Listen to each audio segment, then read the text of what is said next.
Assalamualaikum warahmatullahi wabarakatuh. Alhamdulillahilladzi arsala rasulahu bil huda wa dinil haqq liyuzhirahu 'ala ad-din kullih walau karihal musyrikun. Asyhadu an la ilaha illallah wahdahu la syarika lah wa asyhadu anna sayyidana Muhammadan abduhu wa rasuluh. Allahumma salli wa sallim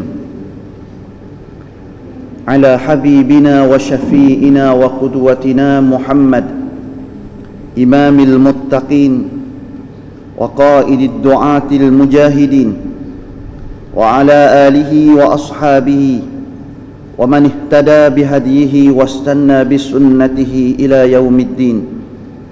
Qala rabbi shrah li sadri wa yassir li amri wahlul 'uqdatam min lisani yafqahu qawli.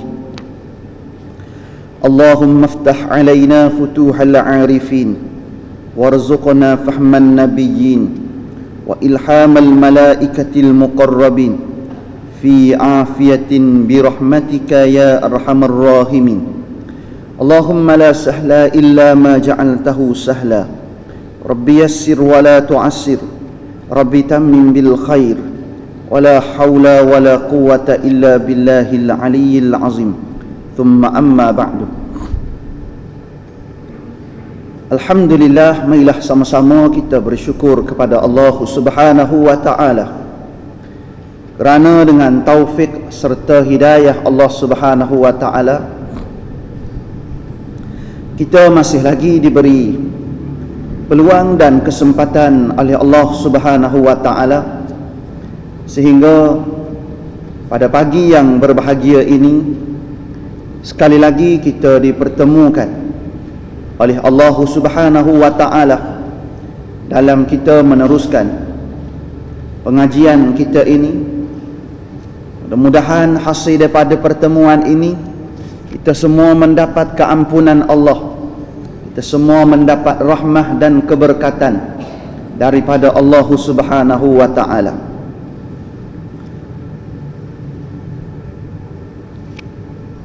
Ibu-ibu yang dirahmati Allah, insya-Allah pada pagi ini kita sambung perbincangan kita berkaitan dengan kitab hadis Bulughul Maram.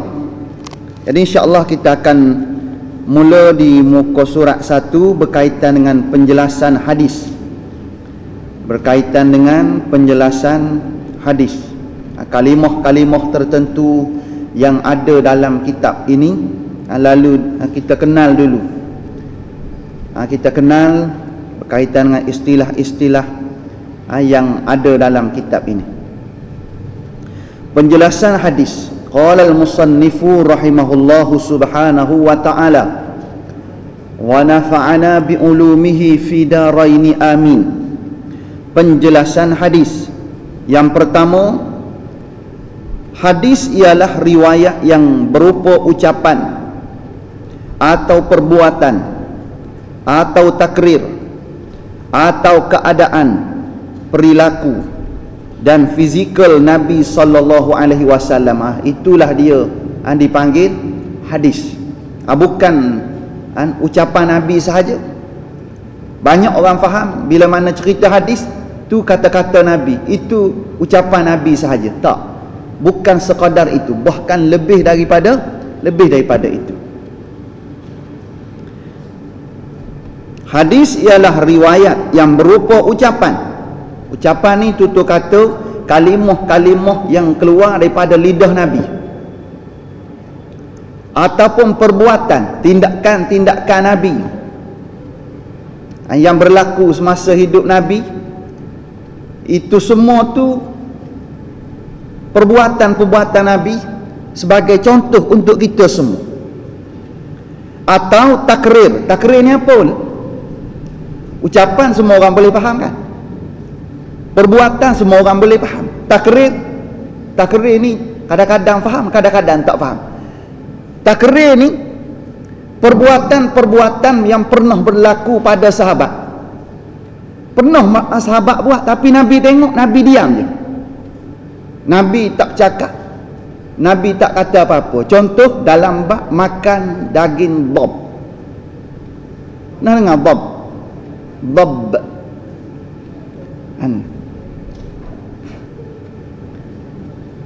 Kalau sini dia panggil biawak lah. Kalau sana biawak pasir lah. Bob. Ini boleh antara binatang yang boleh dimakan. Mengikut asas mana? Takrir daripada Nabi. Bila mana sahabat-sahabat makan daging bob ni, bob ni sekali kita tengok rupanya macam biawak. Sekali tengok, sekali turun, selepas kita teliti dia jadi lain. Sekali turun, sekali tengok tu macam rupa biawak. Kalau rupa biawak nak makan tak? Oh tak nak. Ustaz lah makan dulu kan. Saya dah cuba dah. Masa saya di Mesir dulu dah cuba. Tapi sekali tu je cuba, tak nak lagi dah. Pasal terbayang-bayang.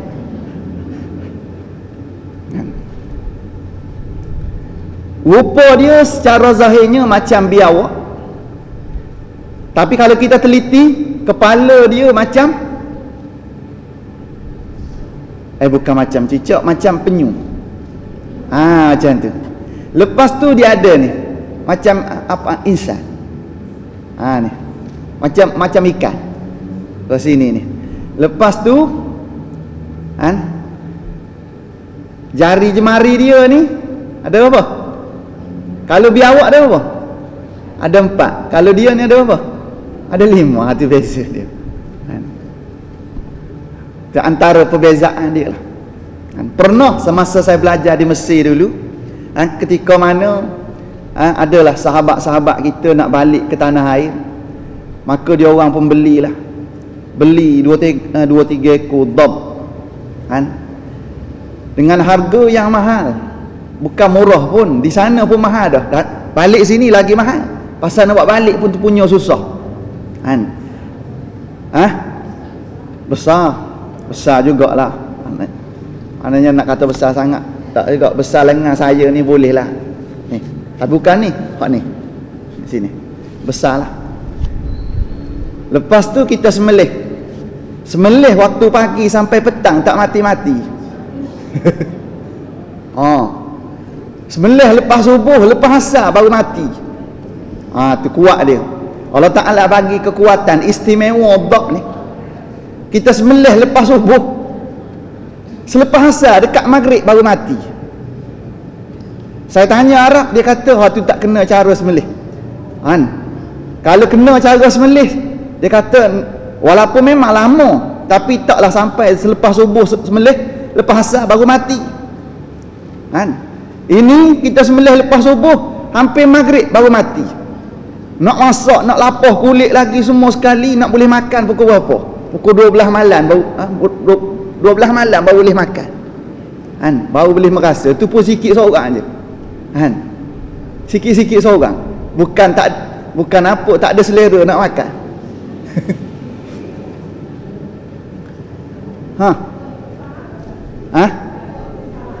Dia sebesar biawak lah, lebih kurang. Besar dia lebih kurang lengan saya ni lah. Panjang dia lebih kurang ni. Tu. Panjang ni lah. Ada hak pendek pun ada, panjang pun ada. Hati. Apa? Kulit sebiji macam biawak. Kulit dia sebiji macam biawak. Dia makan, kalau di sini dia makan kacang. Kacang panjang. Kalau sini kita bagi makan kacang. Jenis-jenis kacang-kacang macam tu dia makan. Boleh nak bela boleh. Cuma kaedah nak suruh cepat mati ni, sepintah lalu saya cerita. Kita sembelih potong dah dia, kena kepala ke bawah, kaki ekor naik ke atas. Biar kepala dia ke bawah, biar darah tu keluar je. Tu cepat mati. Kalau duduk biar macam tu, pendek kata lepas subuh sembelih, sebelum maghrib baru mati, jawab dia. Pernah berlaku dah zaman saya mengaji di Mesir dulu. Pernah berlaku macam tu. Ni ubat apa ni? Ubat kuat, ubat sakit urat. Banyaklah ubat-ubat khasiat di sebalik dab ni. Pernah satu ketika juga zaman saya di sana, dab ni pernah terjatuh daripada tingkat 13. Kalau manusia pecah kepala, keluar biji mata, dia jatuh daripada tingkat 13. Pasal apa? Pasal masa tu kita tengah ikat sana ikat sini, nak letak dalam satu kotak, nak buat balik sini ni, nak proses dia. Tiba-tiba terlepas ekor, terlepas daripada tingkat 13, dia terjun sampai bawah, turun sampai bawah. Kita turun tu, tengok-tengok tak ada dah, lari dah.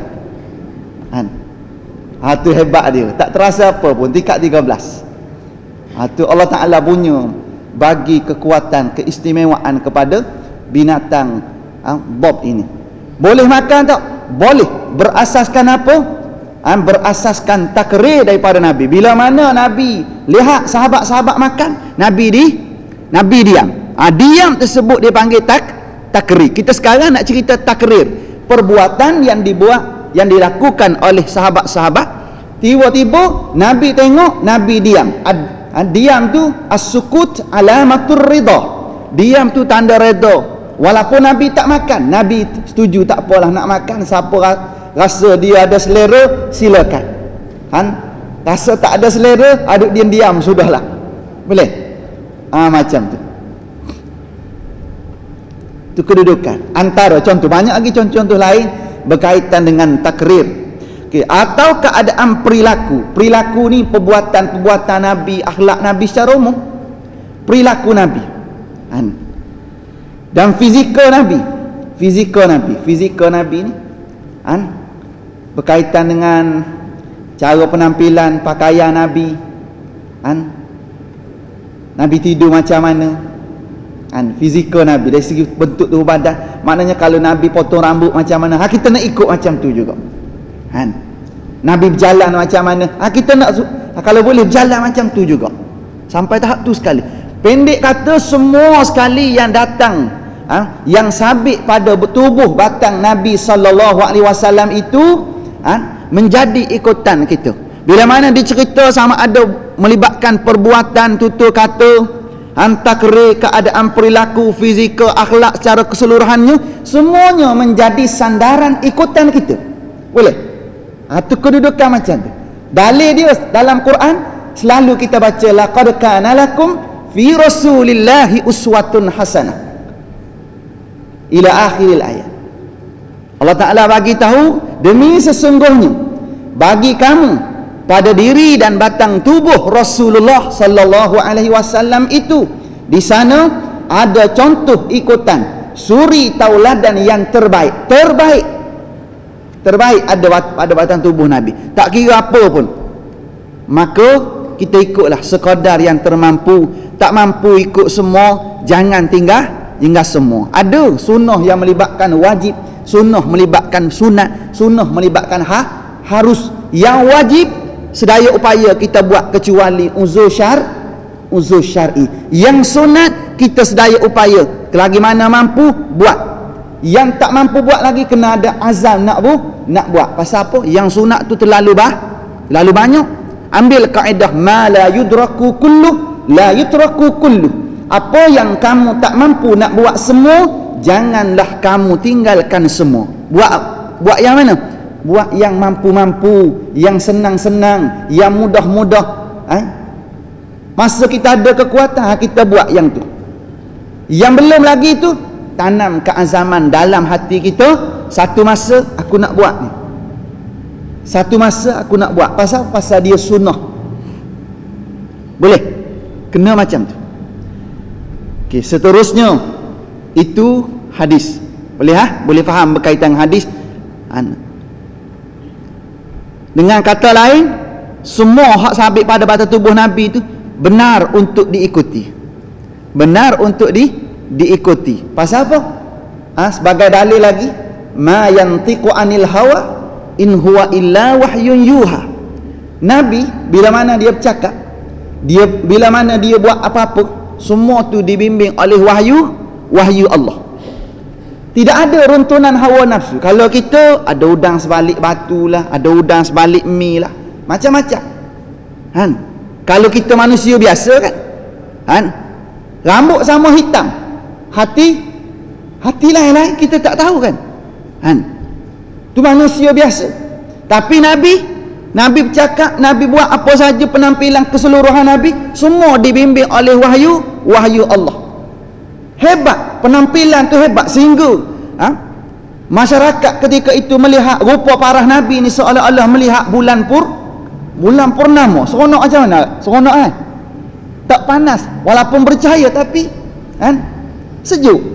Seronok. Seolah-olah melihat bulan purnama. Ketika mana Nabi dan para sahabat daripada kota Mekah berhijrah ke Madinah, sampai sana kaum Ansar sambut Nabi dengan satu anasyid yang masyhur. Tala'al badru alaina. Tala'al badru. Badru ni bulan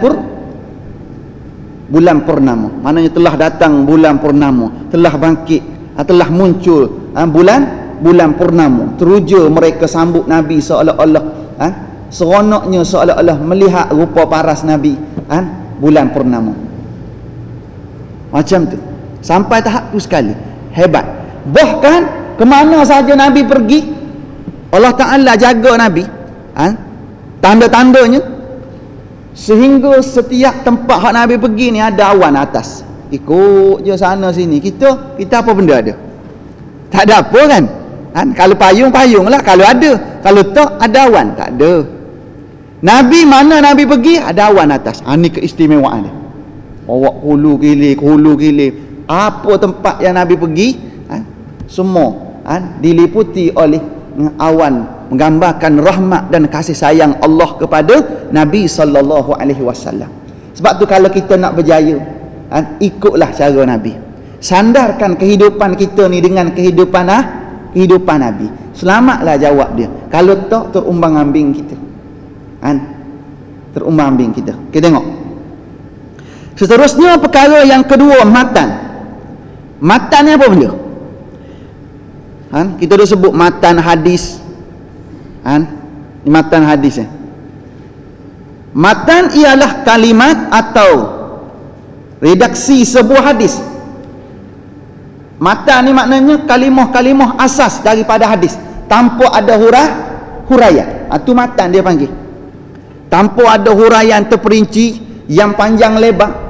Itu matan. Sebab tu kalau kita hanya mengaji matan, besar kemungkinan kita tak faham. Besar kemungkinan kita belum faham sepenuhnya. Kadang-kadang matan tersebut khusus untuk Nabi. Kadang-kadang ada yang umum untuk umat Nabi. Suasana tu. Maknanya kalau kita semata-mata belajar matan tanpa kita belajar huraian-huraian, penafsiran-penafsirannya, takut-takut kita salah faham. Takut-takut salah faham. Macam kita baca Quran. Kita hanya belajar terjemahan huruf ke huruf. Lepas tu kita nak ikut. Boleh, bagus satu sudut, tapi satu sudut lain kadang-kadang dia boleh bawa pada silap faham. Pasal apa? Pasal perlu pada penafsiran. Perlu pada kaedah-kaedah, alat-alat dalam menafsirkan Quran ataupun hadis.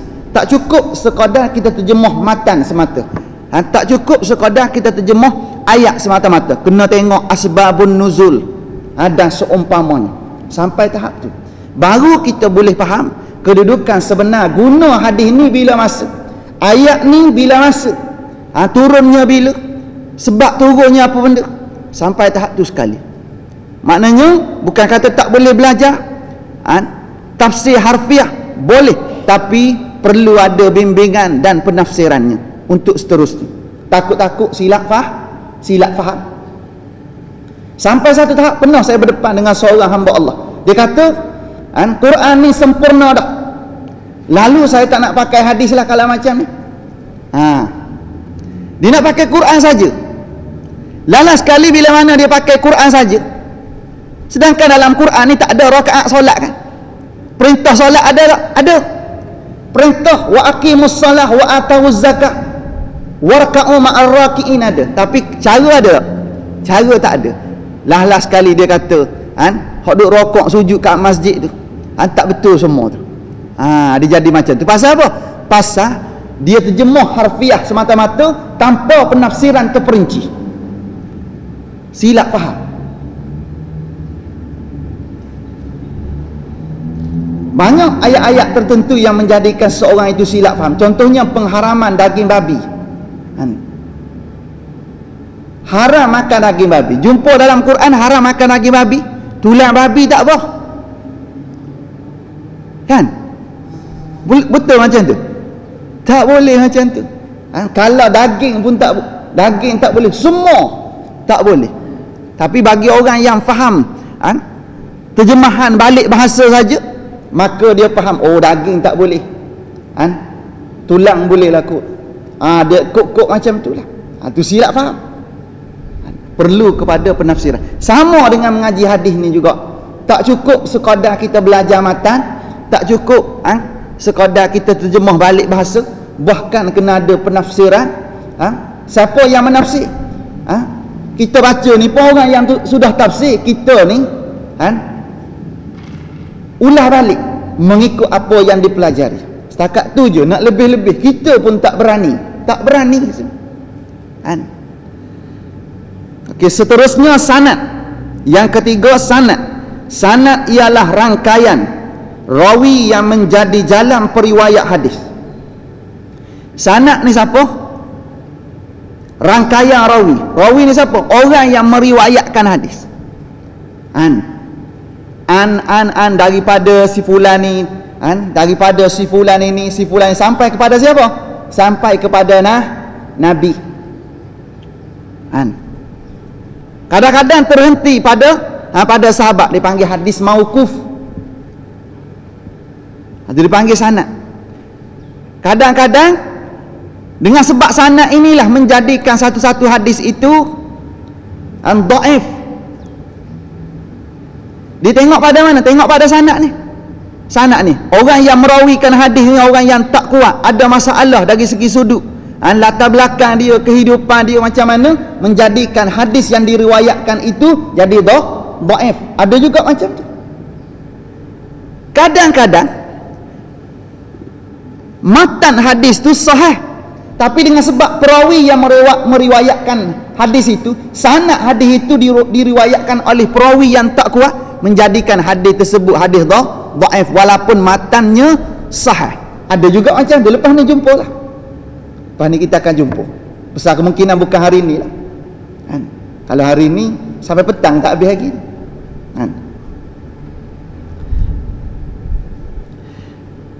Yang keempat, isnad.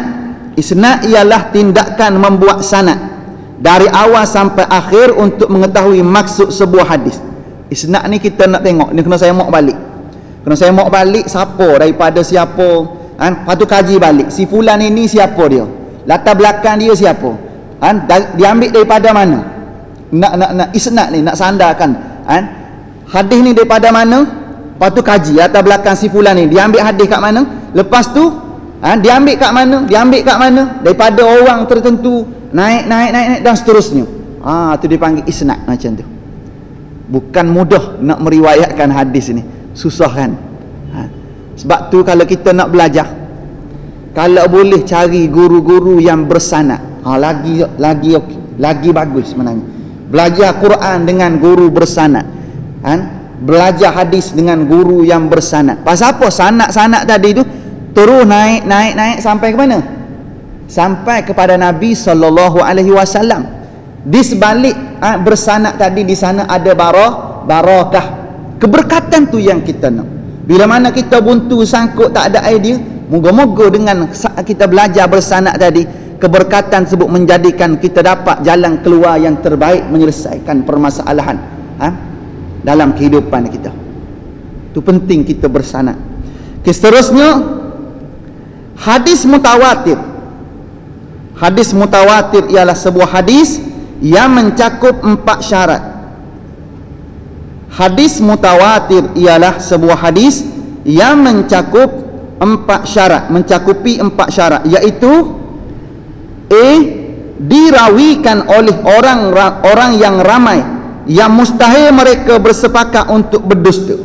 Majoriti orang meriwayatkan hadis tersebut, di kalangan sahabat-sahabat, majoritinya meriwayatkan hadis tersebut, dan bila mana majoriti, mustahil mereka itu berdusta. Bila ramai-ramai mustahil dusta. Tapi kalau seorang je riwayat hadis, kalau seorang je banyak pertikaian lagi kan. Tapi kalau satu masjid ni membenarkan apa yang diberitahu itu, maka ketika itu tak ada pertikaian dah. Pertama sekali dirawikan oleh orang ramai yang mustahil mereka bersepakat untuk berdusta.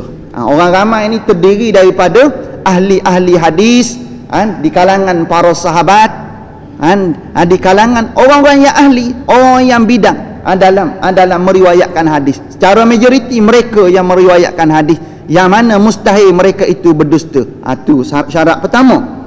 Yang kedua, menurut adat atau kebiasaan, orang-orang tersebut tidak mungkin melakukan dusta bersama-sama. Mengikut adat dan kebiasaan, bila mana ramai meriwayatkan hadis, tidak mungkin mereka itu sepakat untuk berdusta. Kalau dua orang ni sepakat, lalas sekali besar kemungkinan ada yang bantah. Itu pentingnya kita berjemaah ni sebenarnya macam tu. Ambil kata sepakat dalam jemaah ni macam tu sebenarnya. Bila mana majoriti setuju, yang tak setuju pun kena setuju juga, sepatutnya macam tu. Macam kita bermesyuarat kan. Mesyuarat ni tujuan ambil kata sepakat. Mesyuarat ni walaupun cadangan saya yang cadang, contoh saya cadang satu idea, satu usul, tiba-tiba ada orang yang menyokong, dan pada masa sama ada orang yang bantah. Tengok-tengok antara yang bantah dengan yang menyokong ni, ramai yang menyokong walaupun ada yang membantah. Maka usul tersebut diterima pakai tak? Usul tersebut diterima pakai. Terima pakai untuk yang menyokong ke ataupun yang bantah sekali. Usul tersebut diterima pakai untuk yang menyokong dan yang membantah sekali. Itu keputusan mesyuarat macam ni. Boleh? Jangan pula. Tapi masyarakat kita lain, dia ada gen pula. Dalam mesyuarat ni ada kumpulan dia. Maknanya kalau usul dia ni tak diterima, keluar mesyuarat, celaka betul lah itu ini, bincang kat kedai kopi pula lah jumpa. Sedangkan keputusan tu keputusan mesyuarat kan. Itu tak betul cara tu. Maknanya bila mana keputusan tu keputusan mesyuarat, semua orang kena terima. Ahli mesyuarat yang hadir ke yang tak hadir ke, maka kena terima. Pasal itu keputusan syura dia panggil. Kena terima. Kalau nak batalkan balik, macam mana nak batalkan balik? Tak boleh batalkan di beranda masjid, tak boleh. Tak boleh batalkan keputusan tu di kedai kopi, tak boleh. Kena batalkan cara macam mana? Kena panggil semua ahli mesyuarat, duduk balik, bincang balik, batalkan keputusan tersebut, baru sah pembatalan tersebut. Jelas? Kena macam tu. Kena macam tu. Pasal apa? Pasal keputusan mesyuarat ni, keputusan yang diberkati oleh Allah Subhanahu wa taala. Bila mana keputusan macam tu, dia mendatangkan keberkatan. Dalam meriwayatkan hadis pun sama juga. Bila mana secara majoriti setuju meriwayatkan hadis tersebut, maka mustahil mereka berdusta. Menurut adat kebiasaan, orang-orang tersebut, siapa? Perawi-perawi hadis, tidak mungkin melakukan dusta bersama-sama. Tak ada. Mengikut kebiasaan tak ada dusta mereka buat secara sepakat macam tu, tak ada. Seterusnya dari sejak awal sanad sampai akhirnya jumlah orangnya tetap banyak. Daripada awal yang menyokong hadis tersebut ramai. Sanad ni hak kita bincang-bincang ni kadang-kadang jumpa pendek-pendek. Kadang-kadang kita jumpa lengah mulut kita nak sebut an. Pasal apa? Orang yang beri sokongan kepada hadis tersebut begitu ramai. Ni melibatkan hadis mutawatir sampai tahap tu sekali.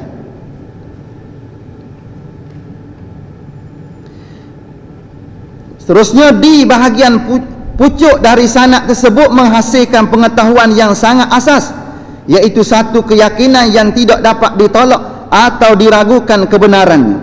Bila mana ada dapat keputusan tu keputusan yang tak boleh diganggu gugat lagi. Pasal apa? Pasal sokongan ramai, sokongan majoriti daripada perawi-perawi. Maknanya Keputusan tersebut keputusan yang tak boleh dipertikaikan lagi. Tu dia panggil hadis mutawatir. Hadis mutawatir. Seterusnya, hadis ahad ialah hadis yang hanya mempunyai satu sanad sampai dengan 3 sanad. Sampai dengan 3 sanad. Lawan ahad adalah mutawatir yang sanadnya 4 hingga 10. Hadis ahad ni 1 hingga 3. Hadis mutawatir ni macam mana? 4 hingga 10. Dia bukan bawah pada 3. Sanad dia ni dia, paling kurang 4 orang meriwayatkan hadis tersebut. Paling kurang. Tapi paling banyak sampai berapa? Sampai 10 orang meriwayatkan hadis tersebut. Tu ahad 1 hingga 3 orang yang meriwayatkan hadis tersebut. Manakala mutawatir yang meriwayatkan hadis tersebut sampai kepada 10 orang, paling kurang pun 4 orang, paling ramai 10 orang di kalangan perawi-perawi hadis. Seterusnya, hadis sahih ialah hadis yang diriwayatkan oleh rawi yang adil. Ni hak kita duduk pegang hadis sahih. Hadis sahih. Banyak duk petikai hadis sahih ke ni? Kalau sahih boleh jadi hujah. Kalau dhaif hanya boleh beramal, tak boleh jadikan hujah. Tengok. Hadis sahih ialah hadis yang diriwayatkan oleh rawi yang adil. Kuat hafalannya, bukan sekadar adil, ingatannya kuat. Sanadnya bersambung, tidak ada cacat, tidak menyalahi ayat Quran atau hadis yang lebih sah. Okey, tengok. Pertama sekali, adil. Perawi yang meriwayatkan hadis ini orang yang adil. Orang ni bukan orang yang fasik. Adil ni orang yang tidak fasik. Orang yang tidak mengekali dosa kecil dan tidak buat dosa besar. Nak cari zaman kita ni susah ni. Zaman kita ni bercampur aduk abirah. Sebab tu kita nak cari saksi nikah pun susah zaman hari ni. Hak betul-betul lah. Hak betul-betul. Lah sekali kita ambil pendekatan macam mana? Ambil pendekatan, duduk ramai-ramai situ. Saksi tertulis dalam borang tu satu bab kan. Tapi perlu juga ada penyaksian yang ramai. Penyaksian yang ramai ni, moga-moga dalam ramai-ramai tu, walaupun yang tercatat dalam kertasnya 2 orang ni je jadi saksi, tapi secara umumnya ramai tak apa. Moga-moga dalam ramai-ramai tu adalah 2 orang paling kurang yang betul-betul adil. Tu pun kita ambil pendekatan lagi. Sebelum berlaku ijab qabul tersebut, kita minta semua sekali hadirin supaya mengucap 2 kalimah syahadah balik. Pasal apa? Pasal takut-takut sebelum ini berlaku perkara-perkara yang menjadi penyebab batalnya syahadah. Mengucap balik semua sekali. Lepas tu istighfar ramai-ramai. Moga-moga dengan dosa-dosa yang kita buat sebelum ini menjadi penyebab kita masih lagi tidak lulus untuk mengatakan kita seorang yang adil. Moga-moga dengan istighfar itu Allah Ta'ala ampun dosa kita, kita keluar daripada kefasikan, kembali kepada adil. Kena macam tu. Istighfar paling kurang 3 kali, lepas tu berselawat lah paling kurang 3 kali, baru mula dengan ijab qabul. Kita ambil pendekatan macam tu. Sama ada melibatkan wali, kadang-kadang wali entah apa-apa tapi dengan sebab dia ni wali, dengan sebab dia wali kan, alah sekali tak apa dia nak jadi wali juga. Tapi kalau wali fasik macam mana? Pening kan kepala kan? Sebab tu ambil pendekatan seperti mana saya sebut tadi. Ada wali yang merokok, ada yang wali istiqamah dengan kedai nombor. Bukan istiqamah berjemaah masjid, istiqamah ulang-alik kedai nombor. Setiap pagi ada je kedai nombor. Ada. Pening kepala kita nak fikir balik. Tapi dah dia wali. Maka kita ambil pendekatan macam tu. Masa tu dia istighfar, selepas pada tu dia nak buat apa benda, hak tu dia punya. Depan kita handle dengan cara baik, istighfar, taubat elok-elok. Lepas tu apa yang nak berlaku lepas pada tu kita serah pada Allah Ta'ala. Elok-eloknya, moga-moganya dia tak balik kepada perangai jahat dia. Boleh macam tu? Islam ajar kita dalam mazhab Syafi'i berhati-hati sampai tahap tu. Okay, seterusnya, hadis sahih ialah hadis yang diriwayatkan oleh rawi yang adil, rawi yang tidak buat dosa besar dan tidak mengekali dosa yang kecil sehingga mencacatkan dirinya sebagai seorang perawi hadis. Tengok pada zahirnya dia ni orang baik-baik macam kita hari ni. Tengok dulu pakaian luarannya, tutur katanya, perwatakannya, akhlak keseluruhannya, tengok macam mana. Tengok dulu, lepas tu baru selidik pelan-pelan yang lain-lain. Tengok pada zahir dulu.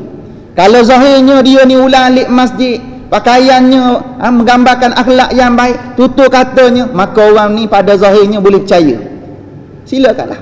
Tapi kalau tengok pakaian pun seluar jin, baju syaitan dia pakai, boleh percaya ke ni?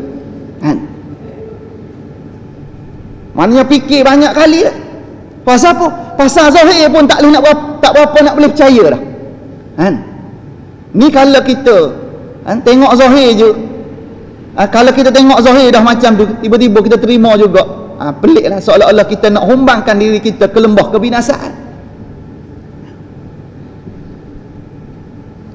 Kuat hafalannya, orang nak jadi perawi hadis ni, dalam meriwayatkan hadis sahih ni, orang yang kuat ingatan dia, orang yang kuat ingatan. Nak melibatkan kuat ingatan ni bukan senang. Nak kuat ingatan ni bukan benda senang sebenarnya. Orang yang nak jadi kuat ingatan ni kena jaga makan, minum, tutur kata, pendengaran, semua kena jaga. Semua jangan terlibat dengan maksiat. Maksiat makan minum, maksiat melibatkan penglihatan, maksiat melibatkan pendengaran, maksiat melibatkan kaki pergi berjalan tempat-tempat yang tertentu, maksiat melibatkan tangan, semua diambil kira. Lebih lagi melibatkan makan minum. Hak ni lagi. Pasal apa? Pasal makan minum dia jadi tumbuh darah daging kita kat dalam ni, jadi kekal lama dalam diri kita. Hal lagi pening kepala. Sebab tu kalau kita susah nak menghafal tu, saya mak balik. Saya mula-mula masuk pondok dulu, punyalah susah nak hafal. Susah nak hafal. Pasal apa? Pasal zaman kita duduk di kampung ni, buah cempedok orang, apa ni, rambutan orang, main ambil je, kadang-kadang ambil dulu baru minta. Ada kesan. Dia kata tak apa, kita kenal je Pak Haji ni. Walaupun kita kenal, kita ambil dulu baru minta. Kita rasa dulu baru kita minta dengan tuan punya. Tak boleh. Jangan macam tu. Minta dulu baru makan. Tapi bukan curi ni, tapi kita dahulukan kita makan, lepas tu baru minta. Mula-mula masuk pondok dulu, Tok Guru tengok atas bawah. Apa benda lah budak ni, punyalah lama nak ingat. Rupa-rupanya kaji demi kaji, besar kemungkinan dengan sebab kita budak kampung, duduk di kampung, dalam kawasan kebun macam tu. Lalas sekali dengan sebab kita mudah kan. Budak-budak orang tua pun tak ambil irau sangat, tapi dari segi sudut hukum kena berjaga-jaga. Nisbah kepada Quran yang kita nak hafal, nisbah kepada hadis yang kita nak hafal, benda ni benda penting, perlu diambil kira. Selepas duduk 40 hari di pondok, tak makan lagi benda-benda yang karut-marut, Maggi tak makan, burger tak makan, semua benda-benda macam tu tak bagi dah. Tok Guru tak bagi, dia bagi, masa kita makan dia tunggu. Alamak, susahlah nak tambah pun tak boleh. 40 hari. Zaman mula-mula masuk pondok dulu, tertekan kita. Kecil je, bukan sampai sekarang ni. Sekarang ni dah rupa lain dah. Masa tu makan pun orang jaga macam mana? Jaga tak boleh makan banyak. Pasal apa? Pasal bila makan banyak, jadi tumpuk ingatan. Tak bagi makan banyak. Waktu tengah hari sepatut kita boleh makan lebih sikit kan, tapi tak, dia bagi sikit lah. Nasi ayam, pasal mangkuk yang macam tu pasal tu ya. Saya ingat sampai hari ni, alamak ni je tu je dia bagi kat kita. Tak puas hati kita kan. Rupa-rupanya hari ni baru kita berterima kasih dengan segala gerak kerja undang-undang yang dibuat. Hari ni baru terima kasih. Pasal apa? Pasal kita dah berjaya. Dah berjaya hafal Quran, hafal hadis, belajar macam-macam dah. Hari ni baru terima kasih. Dulu tertekan, nak makan lebih tak boleh, nak itu tak boleh, semua tak boleh. Rupa-rupanya ada benda, ada benda, ada hikmah di sebalik apa yang ditetapkan kepada kita itu. Tu yang kita kena ingat. Kena jaga anak-anak, nisbah pada anak-anak kita zaman hari ni lagi kena jaga sebenarnya. Lagi kena jaga sungguh-sungguh. Pasal apa? Pasal banyak hari ni makanan-makanan pada hari ni kadang-kadang ada tanda halal, tapi orang yang mengusahakan makan minum itu bukan daripada muslim mukmin. Ada logo halal kan? Ada logo halal, tapi pergi semak yang mengusahakan orang yang buat makan minum tersebut daripada non muslim. Bila mana non muslim takut-takut ada perancangan jahat mereka untuk merosakkan akidah umat Islam, dia masukkan apa-apa lalas sekali, risikonya kita yang anak kita, cucu kita yang makan minum tersebut. Risiko melibatkan tanaman, sayur-sayuran, macam-macam diambil kira. Kalau macam tu susahlah ustaz. Tak pergi pasar kita kalau macam ni kan. Bukan macam tu. Kita buat qadar yang termampu. Maknanya kita boleh buat qadar yang termampu tu kira dah baik dah. Hak lebih pada tu kita tak mampu, kita serah pada Allah. Tapi kalau main redah je, macam mana kan? Susahlah kita. Kena jaga. Terutama sekali melibatkan makan minum kita. Pastikan ianya daripada sumber yang betul-betul halalan tayyibah. Halal lagi baik. Baru puas hati kita sebenarnya. Silakan.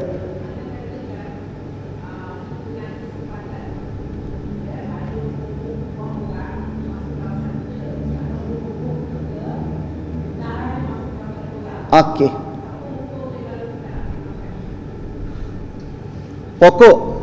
Pokok tu duduk di sempadan lah. Sempadan. Kita yang tanam tapi masuk dahan tu masuk sebelah, orang sebelah. Dia boleh ambil tak? Dia boleh ambil tak? Banyak ahli fiqh sini ni. Boleh kan? Boleh kan? Okey. Dia nak ambil boleh. Ambil yang mana? Ambil yang julai dahan yang masuk dalam kawasan dia. Tapi adabnya macam mana? Kena minta bagi tahu.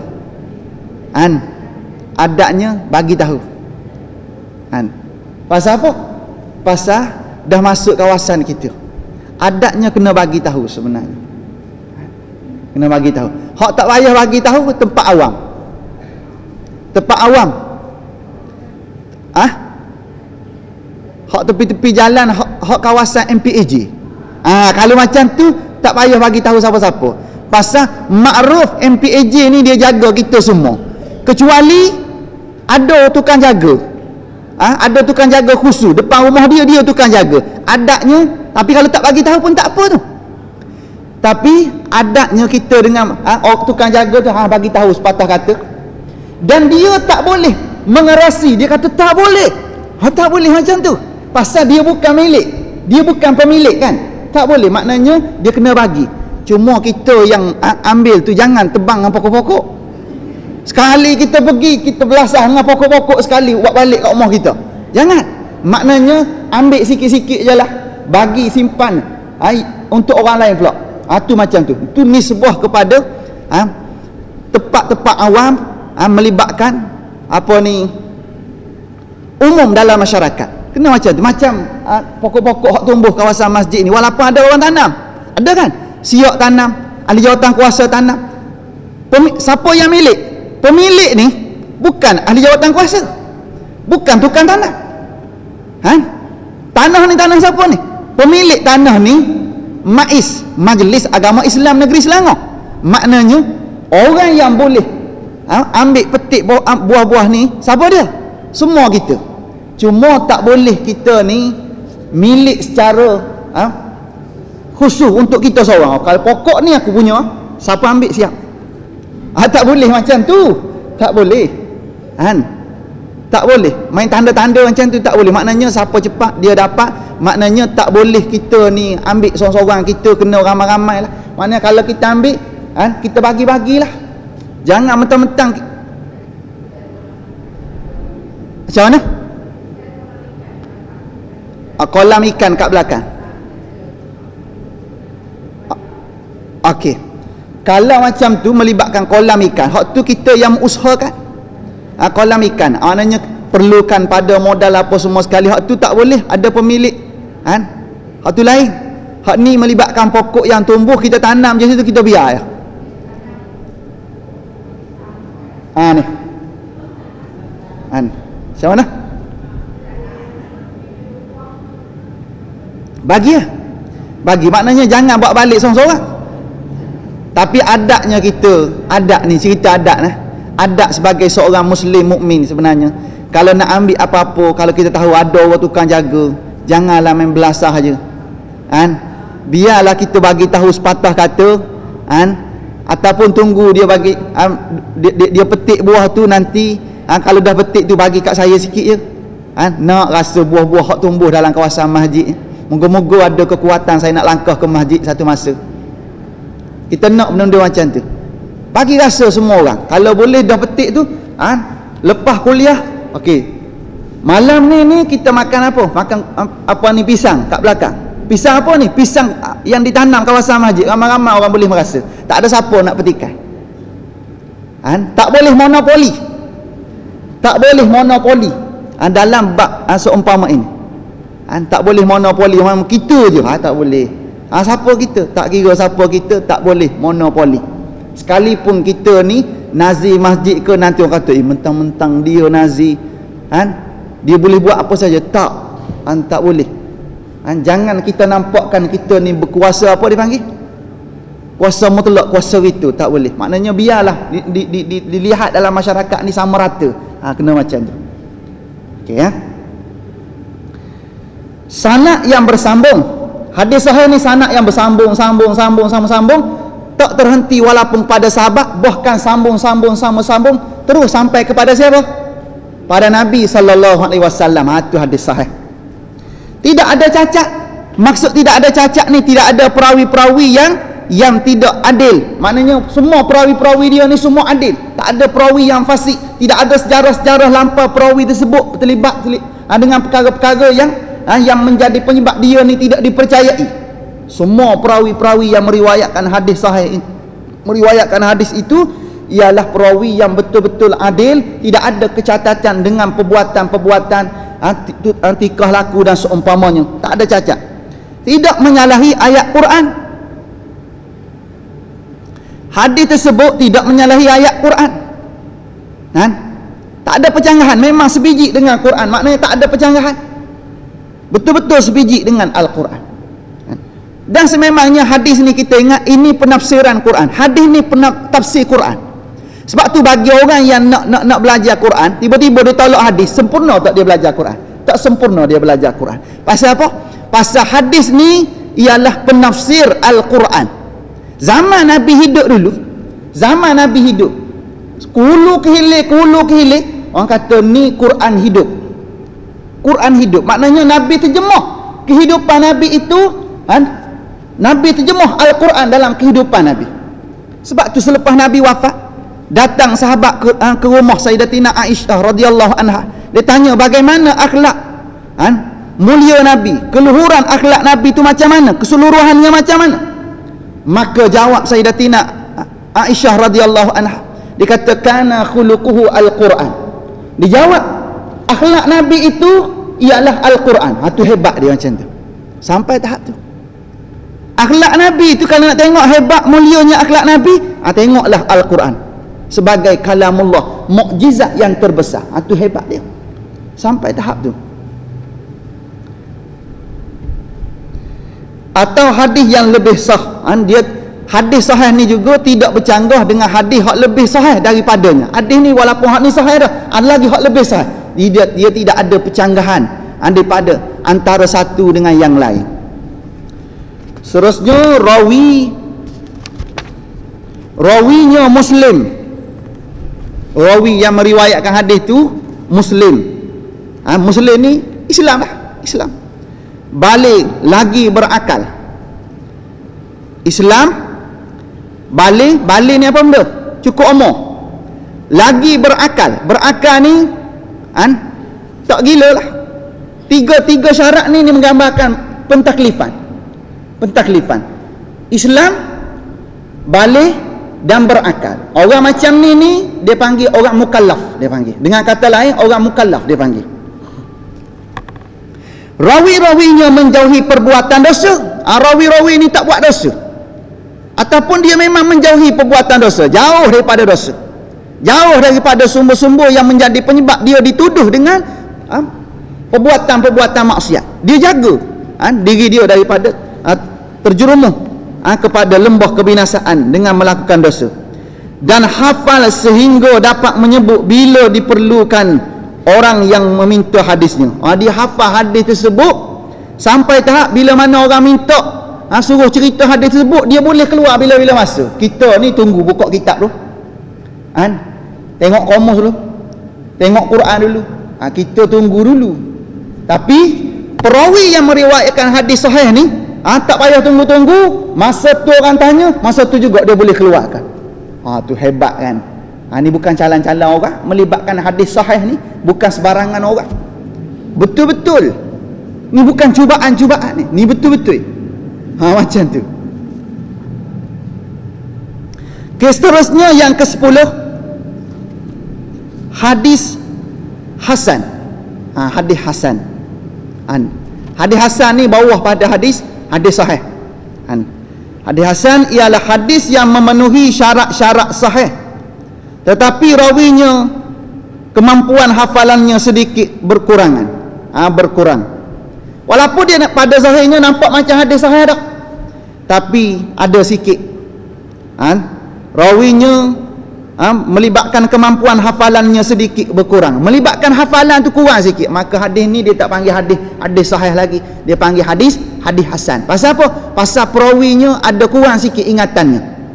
Dia ada sikit. Kadang-kadang bila mana dites ditanya, dia kata tunggu sekejap. Tunggu sekejap tu melibatkan lemah diri dia. Kalau hadis sahih tak ada tunggu-tunggu lagi dah, terus boleh bagi tahu. Mana ingatan dia tu cerita je. Kalau nisbah pada Quran, dia boleh bagi tahu ni surah mana, ayat yang keberapa, baris keberapa, duk belah mana, helaian kanan ke kiri ke. Ada ke orang boleh macam tu? Saya pernah jumpa seorang hamba Allah masa mengaji di pusat pengajian pondok dulu. Si fulan ini, kalau kita tanya ayat ni, kita baca ayat Quran, kita baca je ayat Quran tu, dia boleh tahu ayat ni surah mana, ayat yang keberapa, baris keberapa. Alamak, kata baris pun dia tahu ke? Duduk kiri ke kanan dia tahu. Alamak, dia pernah jadi dia pernah jadi Johan hafazan peringkat antarabangsa, bawah antarabangsa, peringkat kebangsaan nombor 1. Ni punya hebat. Sampai tahap tu dia boleh ingat satu-satu. Suara taklah hebat mana, tapi ingatan dia punyalah hebat. Orang dia diam je. Kita nak tegur pun takut. Pasal apa diam sangat? Bunyi cakap tu baca Quran tu, bunyi baca Quran tu dia bercakap lah tu. Sampai tahap tu dia tak cakap benda-benda luar. Kalau nak dengar suara dia, dengarlah dia baca Quran. Kalau dia baca Quran tu suara dia lah tu. Pendek kata macam tu lah, timbal balas. Diam je, tak cakap. Kecuali ada orang bertanya apa-apa, barulah dia bagi tahu itu ini. Tu.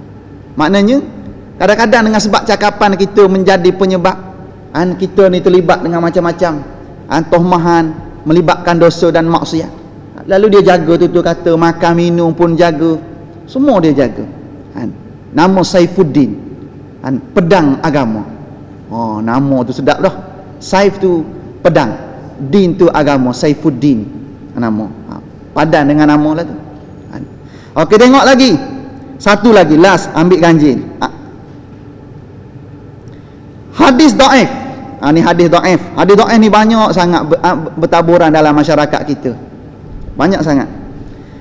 Hadis dhaif ialah hadis yang tidak memenuhi salah satu dari syarat-syarat hadis sahih. Hak kita dah sebut tadi berkaitan dengan syarat-syarat hadis sahih tadi. Mana dia? Banyak tadi kan? Melibatkan adil, melibatkan hafalan, melibatkan sanad bersambung, tidak ada cacat, tidak menyalahi Quran, tidak menyalahi hadis-hadis sahih yang lain. Tiba-tiba hadis dhaif ni pasal apa dia jadi dhaif?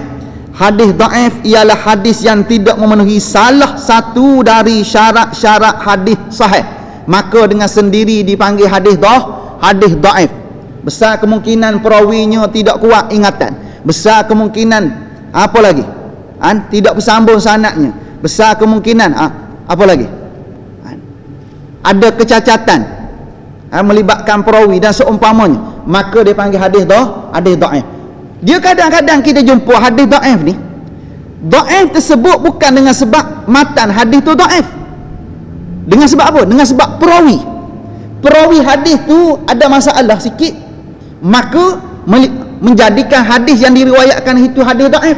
Matan hadis itu sahih. Sebab itu dalam mazhab Syafi'i kita masih lagi berpegang kepada hadis dhaif. Dengan cara macam mana? Pegang pada hadis dhaif dalam bab beramal. Dalam bab beramal kita boleh pegang pada hadis dhaif, tetapi dalam berhujah tak boleh kita pegang kepada hadis dhaif. Macam tu je. Tak boleh jadi hujah dengan hadis dhaif, cuma sekadar boleh dijadikan pengamalan harian kita. Kan banyak kalau kita belik dalam buku, dalam kitab hadis yang dibaca oleh sahabat-sahabat daripada jamaah tabligh, tu kelebihan ataupun fadailul a'mal tu. Kalau tengok banyak hadis dhaif dalam tu. Boleh baca? Boleh. Boleh beramal? Boleh. Boleh berhujah? Tak boleh. Tak boleh berhujah guna hadis-hadis dhaif. Pasal apa? Pasal tak cukup syarat. Kerana dia bercanggah dengan hadis sahih tadi. Cukup salah satu je syarat-syarat hadis sahih tak ada pada hadis dhaif ni, maka dia jadi cacat dah. Maka dia dipanggil dengan hadis dhaif. Okey, habis kan? Okay, kita kena berhenti setakat tu dulu. Ada soalan? Ada soalan? Silakan.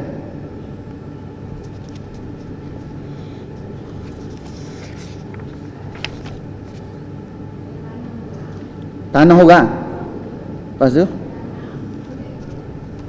tanah orang, kita yang mengusahakan tanah. Tak tahu tanah siapa ke? Tak tahu tanah siapa. Ataupun kita pergi tebak, kita pergi mengusahakan tanah hutan. Boleh makan macam tu. Tapi tak boleh milik. Maknanya kita kena sentiasa berlapang dada. Kalau ada pemilik datang nak ambil tanah tersebut, jangan pula kita mengaku tu tanah kita. Maknanya sekadar nak bercucuk tanam situ, boleh, tak ada masalah. Cuma kalau kita tahu tuan punya tanah, adabnya macam mana? Kita minta nak bercucuk tanam situ. Tapi ghalibnya kalau dia tak guna tanah tersebut, dia pun suka sebenarnya kita mengusahakan tanah tersebut. Tanah tu jadi subur, tidak bersemak samun. Bila mana kita usahakan tanah tu, boleh, tak ada masalah. Cuma adabnya kalau kita tahu tuan punya, kita kena bagi tahu. Bahkan pada masa sama, kalau kita tak tahu tanah siapa, tanah tu tanah kerajaan contohnya, tanah rizak tepi sungai, boleh tak? Boleh, tak ada masalah.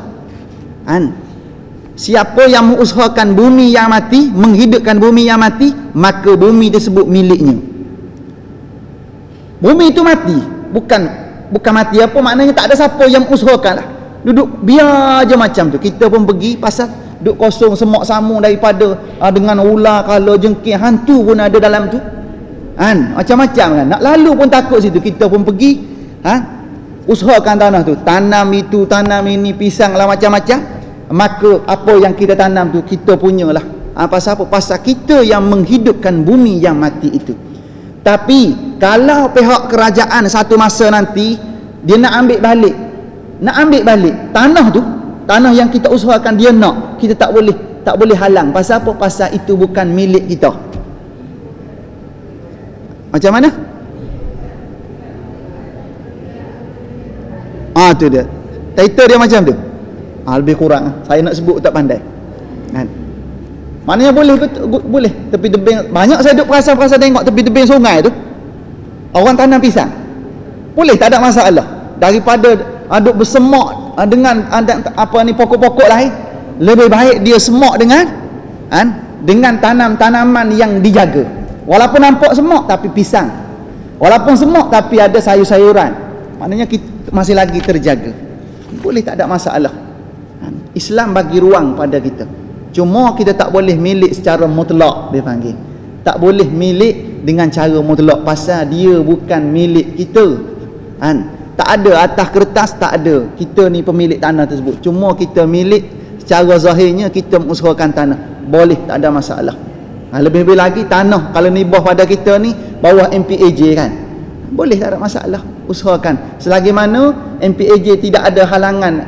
Dia tengok okey, tak apalah, ingat kerja saya, dia kata boleh, tak ada masalah. Tapi kalau MPAJ kata saya nak tanam pokok-pokok lain, maka pokok ni saya cabut je, tak boleh halanglah kita. Jangan kita pergi lastik MPAJ pula.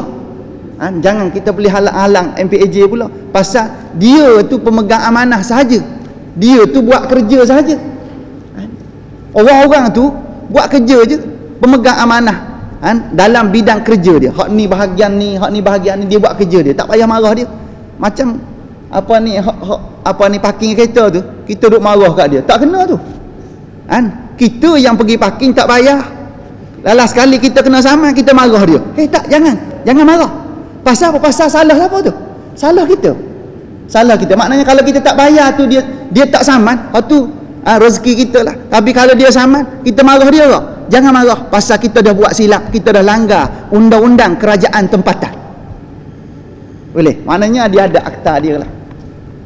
Habis kan? Okay. Jadi cukup sekadar tu untuk kali ni. Kita sambung di pertemuan kita pada masa akan datang, insya-Allah. Moga-moga apa yang kita bincang berkaitan dengan kalimah-kalimah tertentu dalam perbahasan hadis ini, kita dah kenal sedikit. Moga-moga memberi satu kefahaman, gambaran kepada kita. Hadis ni bukan satu jenis hadis, bahkan banyak jenis-jenis hadis untuk kita fahami. Bahkan hak paling kita nak pegang ialah hadis sahih sebagai sandaran dan ikutan dalam pengamalan, dalam hujah dan seumpamanya. Kita guna pakai perkara tersebut selepas daripada Al-Quran, maka hadis sahihlah sebagai sumber kedua untuk kita semua pastikan segala tindak tanduk kita berasaskan kepada hujah-hujah tersebut. Moga-moga segala-galanya dirahmati oleh Allah Subhanahu wa taala bila mana segala gerak kerja itu tepat dengan Al-Quran dan hadis, lebih-lebih lagi hadis sahih itu. Jadi cukup sekadar itu. Apa yang baik datang daripada Allah, yang kurang kelemahan dan kejahilan saya sendiri, mohon maaf pun ampun di atas segala kekurangan dan ketelanjuran. Siru ala barakatillah. Assalamualaikum warahmatullahi wabarakatuh. A'udzubillahi minasyaitonir rajim. Bismillahirrahmanirrahim. Alhamdulillahi rabbil alamin, wassalatu wassalamu ala rasulihil amin wa ala alihi wa sahbihi ajma'in. Allahumma faqqihna fid din wa 'allimna at-ta'wil wahdina siratal mustaqim siratal ladzina an'amta 'alaihim minan nabiyyin was-siddiqin wasyuhada'i was-salihin wa hasuna ulaika rafiqa ya arhamar rahimin. Wassallallahu ala sayyidina Muhammad wa ala alihi wa sahbihi ajma'in walhamdulillahi rabbil alamin. Taqabbalallahu minkum.